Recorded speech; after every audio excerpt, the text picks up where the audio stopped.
Watching news at Prime. Let's get into this now. Officials from various security and intelligence agencies have met members of the Madlanga Commission to discuss heightened security measures.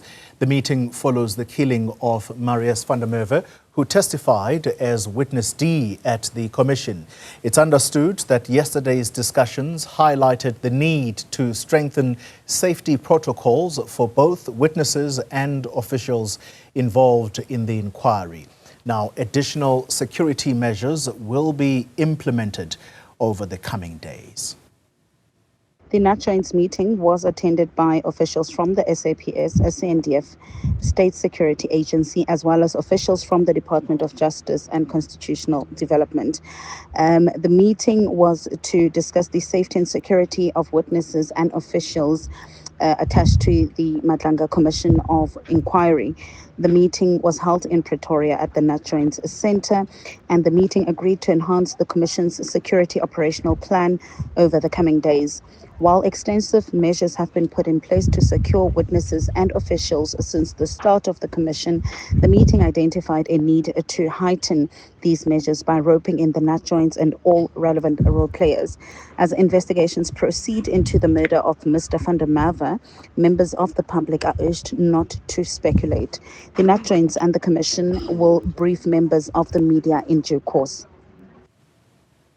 Well, the Justice Minister Mmamoloko Kubayi joins us now for more on the Madlanga Commission and indeed the safety of witnesses there. Minister, good evening to you. Thank you very much for your time. Can I start with this question? The President has called for what he says is a quick and thorough investigation into the murder of Marius van der Merwe. This happened on Friday night. We now sit on a Sunday. Do we have any leads as to what the motive for his murder might have been? Good evening, Tolly, and good evening to your viewers. As you know, the portfolio that I lead does not deal with that. The relevant portfolio would be the Minister of Police. I do not want to venture into areas I'm not responsible for. So they will be able, from the police point of view, deal with the issues that relates to the matter and how far they've gone in terms of the investigation and the process. Yeah. All right. I understand that, Minister, completely. I do have to put this question to you, though, just based on your assessment of what happened there. An AK-47 was used to take his life. At least that is what appears to have been discovered. None of his belongings were taken. He had a firearm on him, a cell phone, wallet, and all of these were still in his possession. Is there any doubt to your mind that this was a cold-blooded assassination? Look, it's a cold-blooded killing, and which we should all condemn. No life deserves to be taken. All lives are important and as protected and assured by the Constitution. So as I always say, it's difficult for us to make comments because the investigators would be the one that shares the details, that shares the context, but also because they're experienced.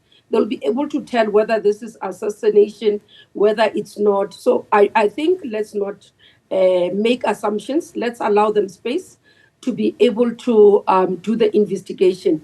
As the President has urged, he has asked for police to go out and make sure that this is dealt with and dealt with swiftly. And I do believe that the work that is being done by police will definitely produce results. Let's talk about those security measures then for witnesses to the Madlanga Commission. I played a little earlier the soundbite from a police spokesperson who spoke about the NatJoins within the state in order to enhance safety measures. What can you tell us this evening about the enhancement of those security measures? Okay, I think we cross-proposed here, Tony. My duty and the Department of Justice is more on policy. We are responsible for witness protection in terms of its infrastructure, ensuring that those who are in the witness protection in terms of the workers are correctly placed. Especially with the issue of the Madlanga Commission, what we made as a comment from our side as the Department of Justice is that from the observations, and that's why you'd see the Net Joint has swiftly moved in, because we said there is a need for a reassessment, as I did the media briefing yesterday. There's a need for a reassessment to look at whether everything is in place, whether there are still matters which we could see as gaps, but also going back for the Commission to interact with those that have given testimony or are still to give testimony, to interact with them and understand if they need more support, more protection, or they are willing to be able to be protected. So the Madlanga Commission, particularly witness protection, as I said, even as the Commission has established, we normally don't discuss them until we end. Hence, we don't share how much we are spending on the witness protections and how much, where is housed and who is responsible.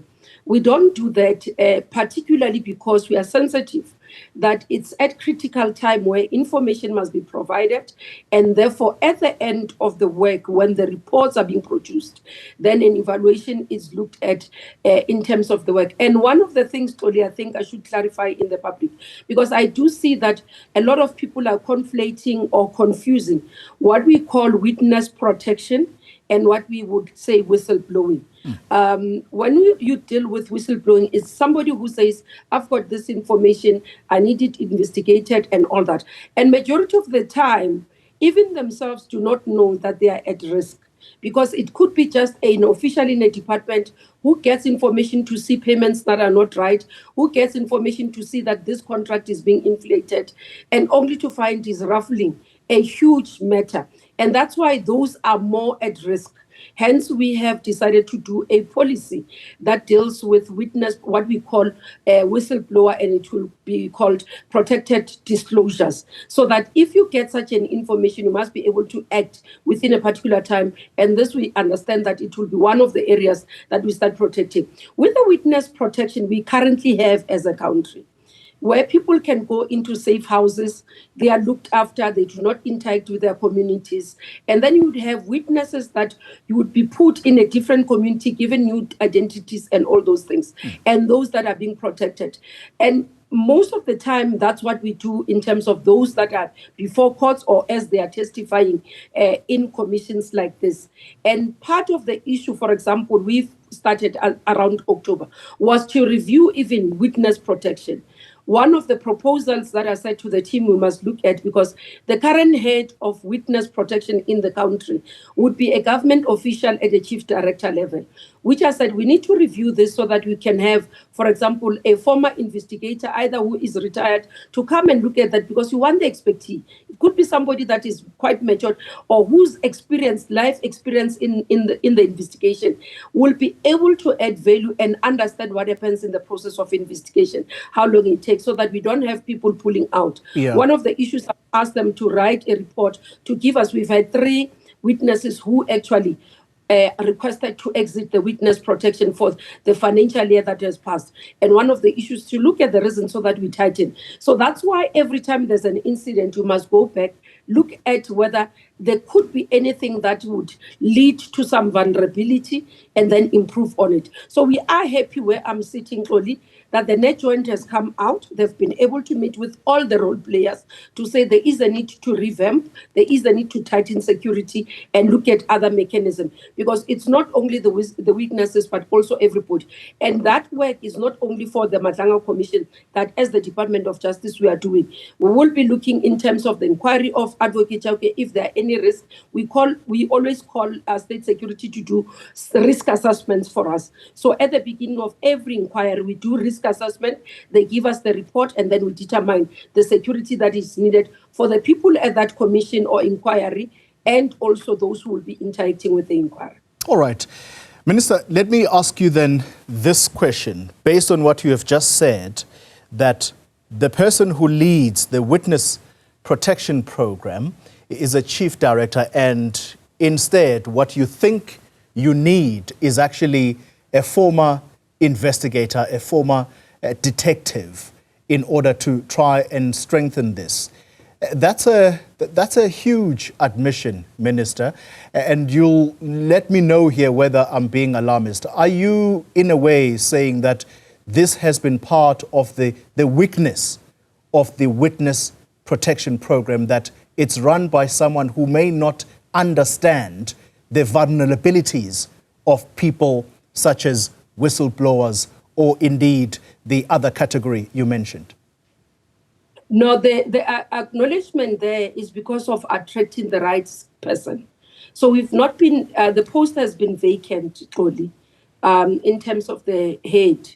And one of the issues that is not attracting the skills is because of how it's positioned, or attracting the people to respond, is because of where it's positioned as the chief director level, and also because of the skills that you want. So there's a mismatch in that area. So in current format, because we've got witness protections across the country, so provincially, they are operating all right. We do not have any incidences. As you know, the last incident that would have had a witness dying in witness protection was in 2018, which was unfortunate. But since then, there's not been an incident. Tighter measures have been put in place. Evaluation and revaluation have been done. Allocation of budgets that are necessary to ensure that the witness protection unit functions effectively across the country, and all the houses and the safe houses are protected. Everything is done properly without being exposed, and that's what we can say. We've not had an incident to say that. The fact that there's not been an incident totally doesn't necessitate for us not to do mechanisms in place to improve. And one of the reasons why I'm saying this is because we would want the protected disclosures, those whistleblowers, if there's a need for us to be able to house them, to be able to link that up with the infrastructure that exists currently of the witness protection. As we have heard with my media briefing again, that I said the bill is now done, and it's starting into cabinet process at the beginning of the year. Yeah, just a quick follow-up briefly. How long has this position been vacant for at national level? I take your point that at provincial level, the people that are supposed to manage this are in place, but it's national where the post has remained vacant. For how long? It's more than 2 years, Lodi. 2 years. Yeah. All right. Minister, we know, based on what you said, that Mr. van der Merwe refused or declined to enter into the witness protection program. Do we have the details as to why he declined this? Because I don't want to misquote you as suggesting that simply because he ran his own security company, therefore he felt that he had adequate security to protect himself. Do we know the official reasons why he declined witness protection? Not only, I didn't get into that discussion with the commission. I think when the commission resumes, we'll be able to give the details should that be necessary for them.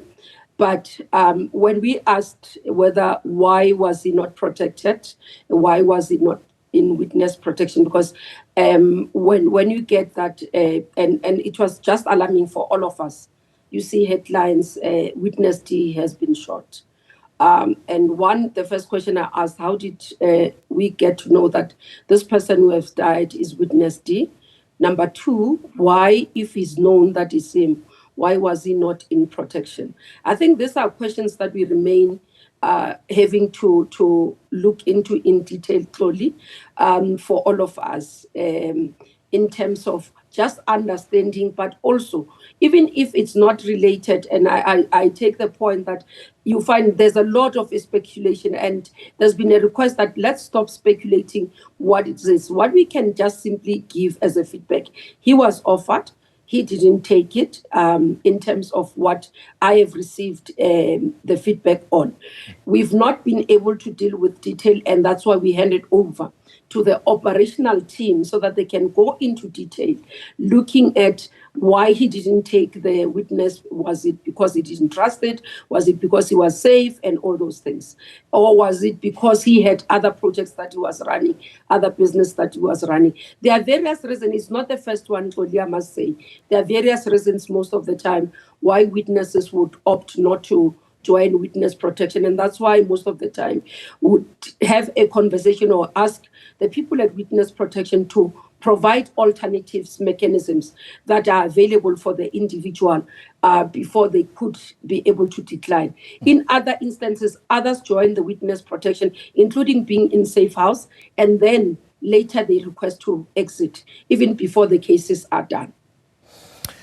And the reason I ask this question, Minister, is that there is criticism that as much as he declined witness protection, with all its weaknesses from previous conversations we've had with people who are concerned about whistleblower protection, there is a view that says because of the nature of the information he disclosed, there should have been some kind of surveillance on him, even if he had declined this.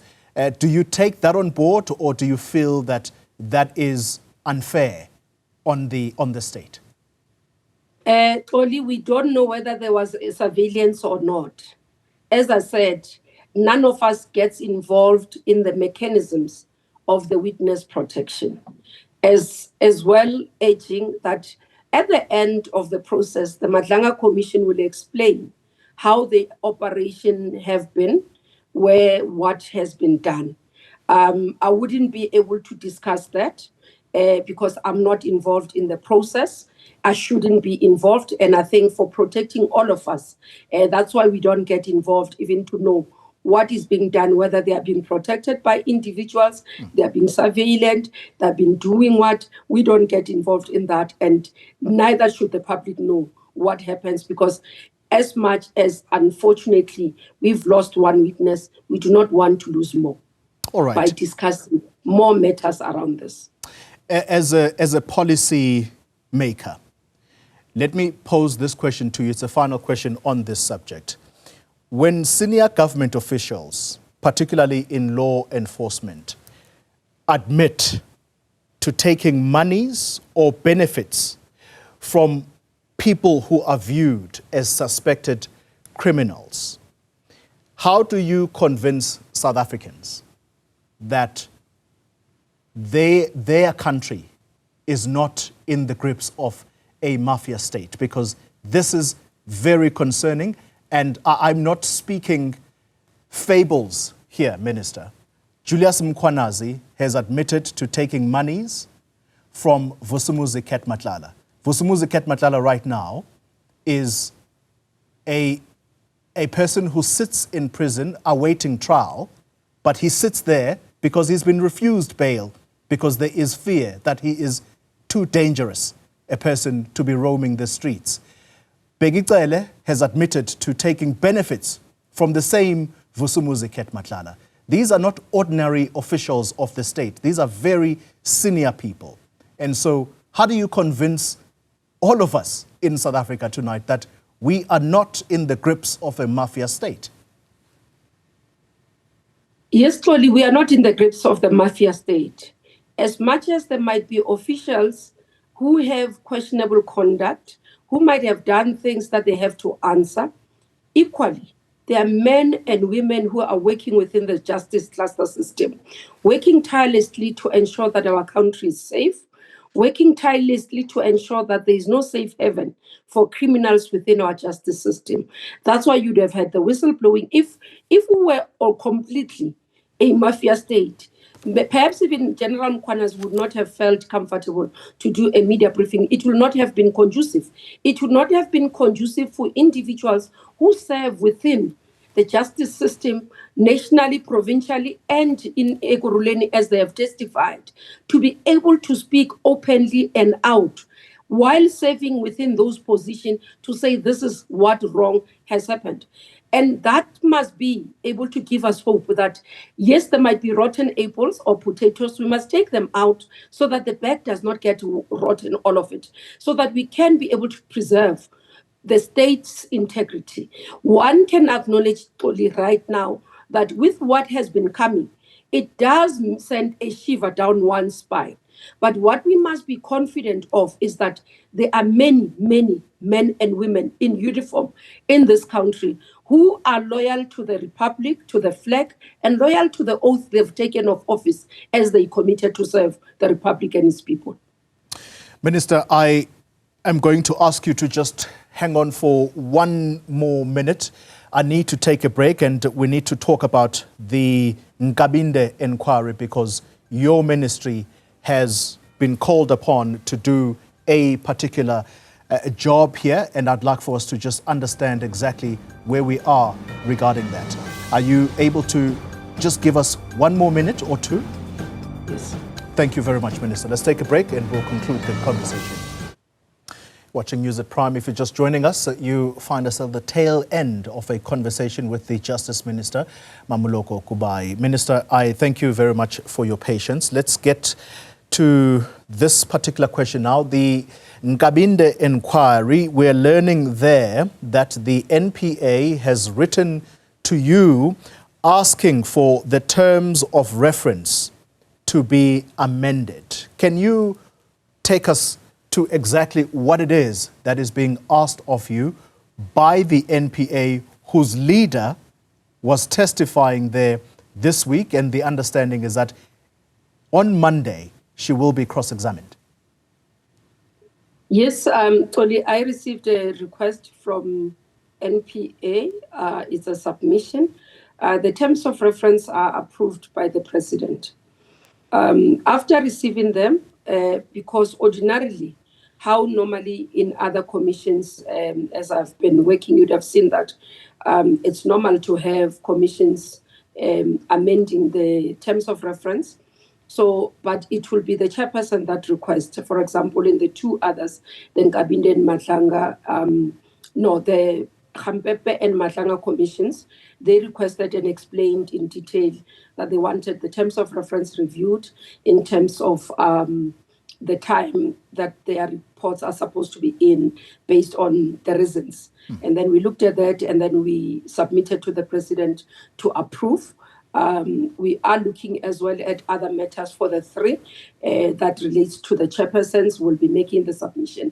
So with this one, because it involves the work itself, after receiving, I received it on Thursday evening electronically, and I requested the team to get a legal opinion, because in the process, the NPA is requesting me to sort input, whether the Advocate Chauke's team is objecting or not to those amendments. And I don't want to go into the details of what the amendments is about, because it's still in the process. And one had to check what is our local study, myself and the President, to interact with Advocate Chauke and NPA in the middle of the inquiry having happened. And if such request has been received, how to deal with it. So we have in the process looking at it, and I will be writing to all the parties, because before I can give the terms of reference to be amended, I need to satisfy ourselves as the department that we are giving the advice to the President correctly and reporting.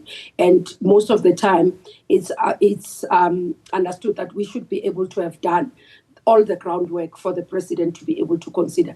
We currently do not have all the inputs. We do not have the input from Advocate Chauke, whether they agree team, they agree with what NPA is proposed. Ordinarily, what would have been easy would have been that is presented to the Commission, and then it's dealt with that. Once there's an agreement, then the Commission writes to say all parties have agreed.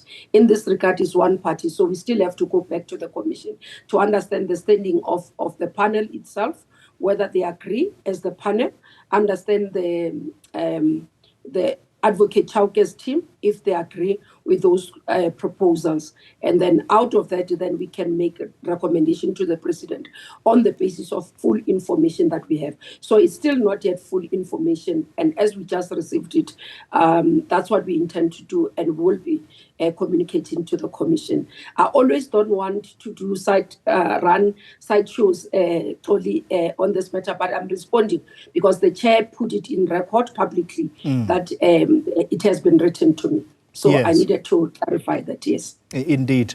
And I want to respect that, Minister. I don't want to push you further. However, I do have to ask you this because it was made so public by the Commission, and that is that Advocate Batoyi, in fact, it was tense there, Advocate Batoyi seemed to have been accused of misrepresenting the chair of the inquiry by suggesting that she would not be cross-examined. She can be questioned, but she would not be cross-examined as a lead witness. Now, the question to you simply is the amendment that the NPA is asking for around that issue, that she should not be cross-examined?